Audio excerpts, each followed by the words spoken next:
Bonjour tout le monde, j'espère que vous allez bien. Donc je vais vous faire un rappel concernant le circuit électrique simple et les conducteurs et les isolants. Bon, concernant le circuit électrique simple, qu'est-ce que c'est qu'un circuit électrique simple?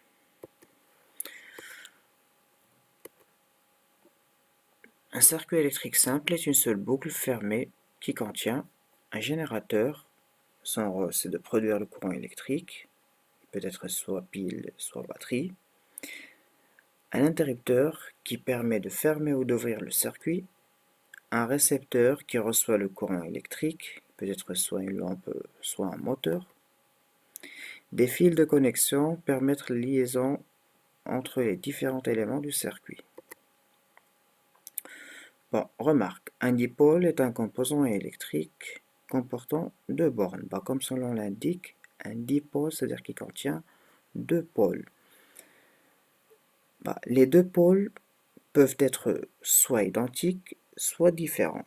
Par exemple, une pile contient deux bornes différentes. Par contre, la lampe contient deux bornes identiques.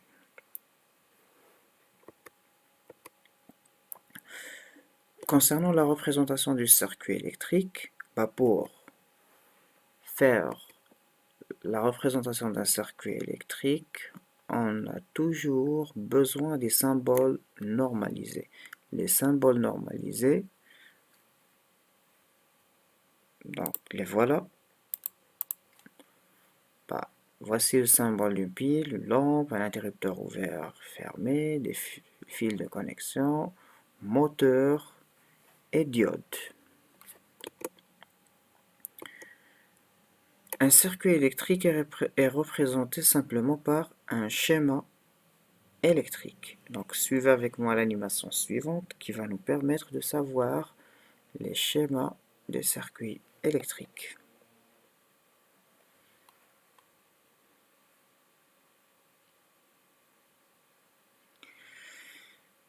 Bon, là on a des dipôles, piles, fils de connexion, interrupteurs, accompagnés de leur symbole normalisé.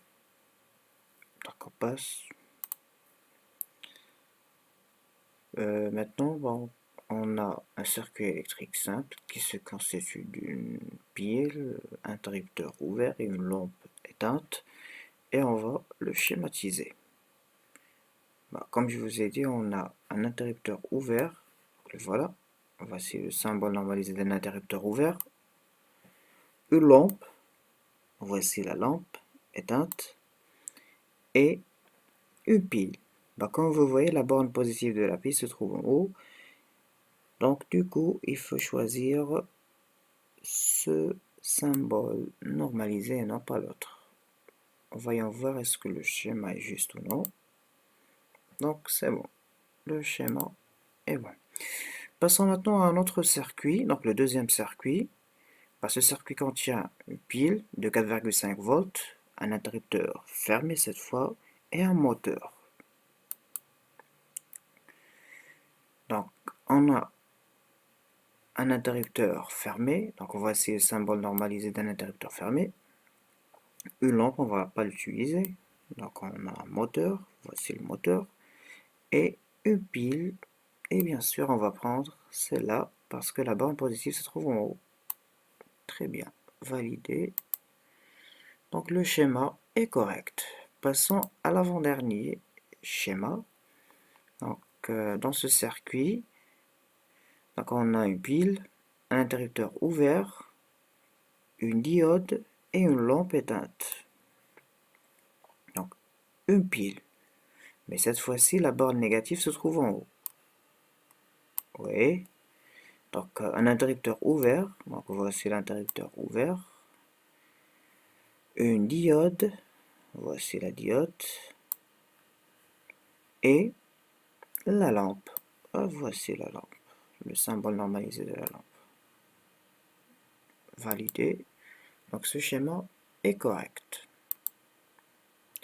Passons maintenant au dernier schéma. Donc dans ce dernier schéma, on a une pile, une lampe, un conducteur ohmique et un interrupteur ouvert. Donc une pile, dans laquelle la borne positive se trouve en haut. Et une lampe, voici la lampe.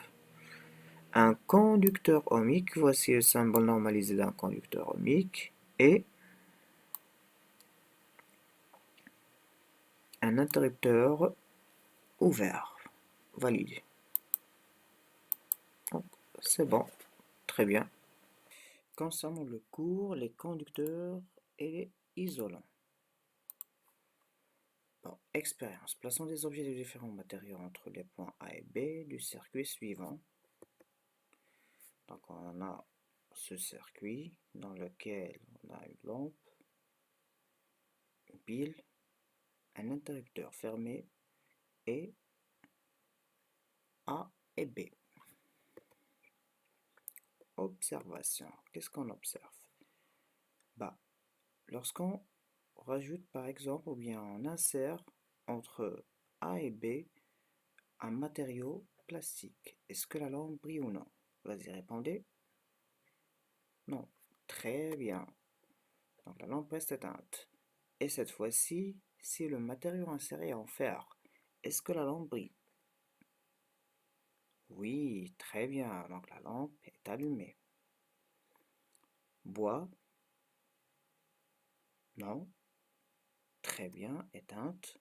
Verre? Non. Toujours éteinte, très bien.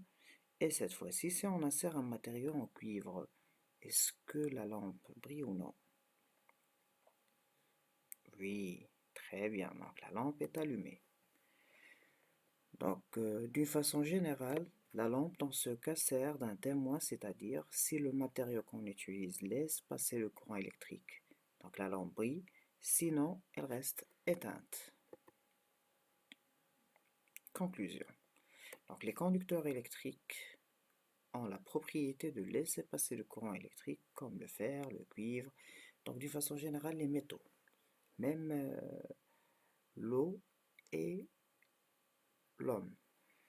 Les isolants électriques ont la propriété de ne pas laisser passer le courant électrique comme bois, verre, ainsi de suite.